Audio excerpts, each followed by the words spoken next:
안녕하십니까. 혼란한 정치 시사 이슈를 술술 풀어보는 송국근 혼술 12월 14일 목요일 오후에 인사드립니다. 인요한 혁신위원장의 줄기찬 요구에도 꿈쩍 않던 김기현 대표가 불출마 또는 험지 출마를 넘어서 대표직까지 전격적으로 내려놓은 이유 궁금하시죠? 제가 좀 취재를 해봤습니다. 크게 보면 이유는 두 가지인데, 하나는 윤심이 작용을 했다. 또 하나는 이준석 간 내통을 하다가 덜통났다. 그 두 가지입니다. 윤심이 작용을 한 것은 어차피 김기현 대표가 물러나는 직접적인 원인이 되고, 이준석 간 내통이 덜통난 건 그 시기가 빨라지는 그런 효과를 낳았습니다. 먼저 인요한 김기현이 두 사람이 충돌을 했을 때 윤석열 대통령이 처음에 김기현 대표를 용산으로 불렀죠. 그리고 그 다음날 김기현, 인요한이 만났습니다.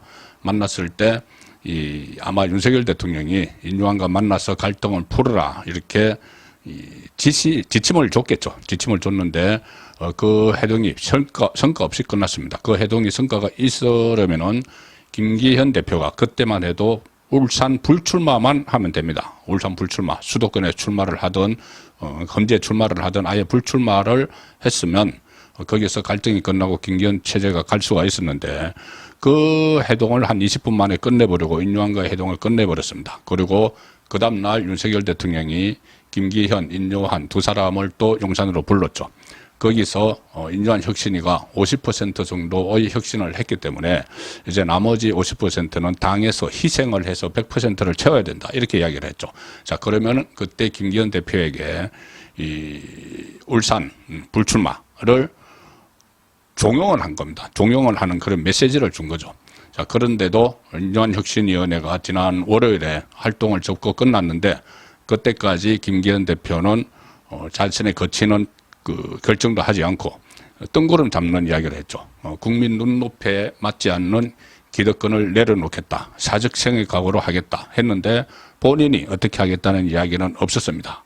자, 그래서 이 상황에 대해서 윤석열 대통령이 상당히 좀 경로를 했다. 경로를 한 상태에서 장제원 의원이 먼저 이 불출마를 선언을 해버렸습니다. 윤석열 정부의 1등 공신이죠. 장욱 공신인 장제원 의원이 먼저 불출마 카드를 던져버렸습니다. 이렇게 되니 김기현은 그 다음에 이 울산 불출마 카드를 던져도 별 감동이 없는 거죠. 아무런 효과가 없는 거죠. 희생처럼 안 보이는 겁니다.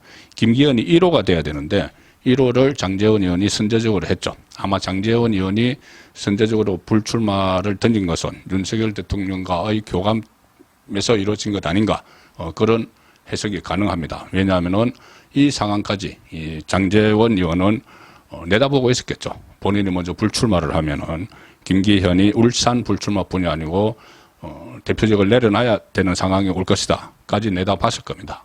자, 그래서 윤석열 대통령이 그 전에는 김기현 대표 체제를 친정체제 구축을 위해서 김기현 대표를 당대표로 만드는데 적극적으로 사실상 힘을 썼고 또 신임을 계속 줬는데, 김기현 대표 본인이 내려놓을 생각은 아무것도 하지 않고 양손에 떡을 들고 그대로 가려고 하니까 윤석열 대통령의 좀 분노가 있었다, 그런 말이 지금 여의도 증가에서 나두고 있습니다. 그래서 이 사퇴하라는 메시지가 갔고, 또 김기현 대표 체제 이후에 강서구청장 보궐선거에서 참패한 것은 물론이고, 여론조사, 최근에 여론조사가 인요한 혁신위가 빈 깡통처럼 끝나고 나서 여론조사 결과가 상당히 좋지 않았죠.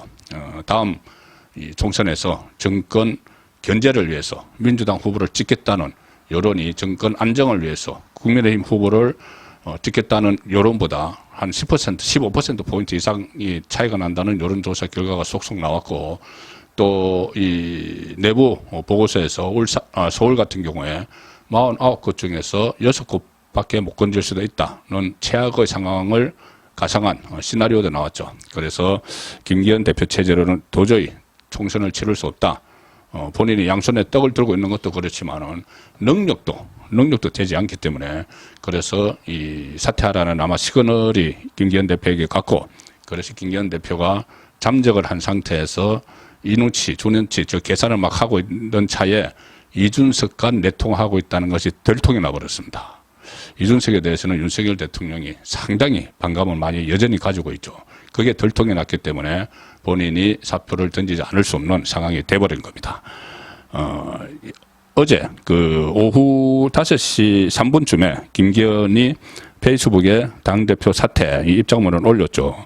그리고 이때는 어떤 때냐면은 이준석이 자기가 김기현과 어제 오전에 만났다. 이것을 밝힌 지 30분 뒤였습니다. 30분 뒤에 당대표, 여당 대표라는 사람이 뭐 기자회견도 아니고 공식 입장문 발표도 아니고 페이스북에 글을 올려서 나 당대표 안 해. 이렇게 하고 떠나버리는 겁니다.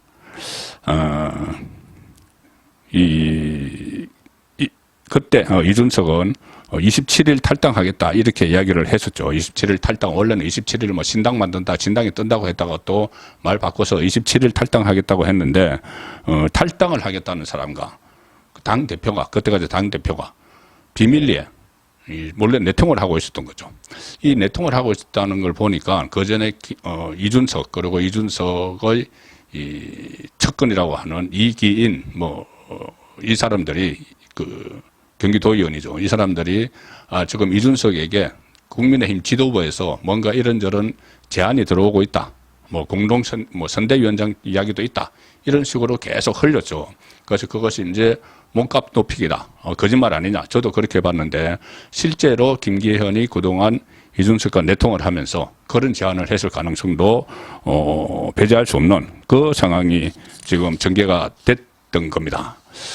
그래서 이 두 사람이 이렇게 내통을 하고 나서 처음에는 이준석도 김기현을 앞으로 그 2주 내에 김기현이 물러날 것이다 이렇게 조롱을 하고 2조를 못 갈 거다. 그때 김기현 지도부가 들어섰을 때 강서구청장 보선 패배 후에 김기현 지도부가 들어섰죠. 그 사무총장 바꾸고 했을 때 그때 김기현은 2주를 못 갈 거다. 이렇게 조롱하고 야유를 보냈는데 그런데 이 두 사람이 김기현이 그때 아마 해동하자 이렇게 제안을 한 것 같습니다. 그때부터 서로 다른 모습을 보였다. 그 이준석이 갑자기 자기가 좋아하는 국회의원으로 주호영, 김도읍 그리고 김기현을 꼽았습니다. 갑자기. 지나가고 보니 이런 일들이 다 연결이 되는 거죠. 그리고 김기현 사태, 이 여론이 일 때는 아니 용산에는 한마디도 못하면서 김기현 대표에게 린치하는 당신들은 정말 싸가지가 없다. 이렇게 두둔하기 시작을 했죠. 두둔하기도 했죠. 그래서 결국은 김기현의 이 전격적인 퇴진은 첫 번째 모든 양손에 떡을 다 쥐고 있으려다가 윤석열 대통령의 눈밖에 났다. 그리고 당을 대표하는 그런 능력도 발휘하지 못해서 계속 지지율이 떨어지고 총선에서 앞날이 좀 안개 속에 쌓이게 됐다. 이런 부분. 그리고 또 하나는 사퇴 시기를 앞당긴 것은 이준석과의 내통이 들통났기 때문이다. 자, 그런데 이 상황에서도 김기현은 아직까지 이 울산에 불출마하겠다는 말은 안 하고 있습니다. 양손에 떡 중에서 떡 하나 내려놓고 이것은 계속 또 지고 있는 상황이죠. 그런데 이런 행태를 본 전직 당 대표에게 공천을 줄 공천관리위원장은 없을 겁니다. 선거권의 혼술이었습니다.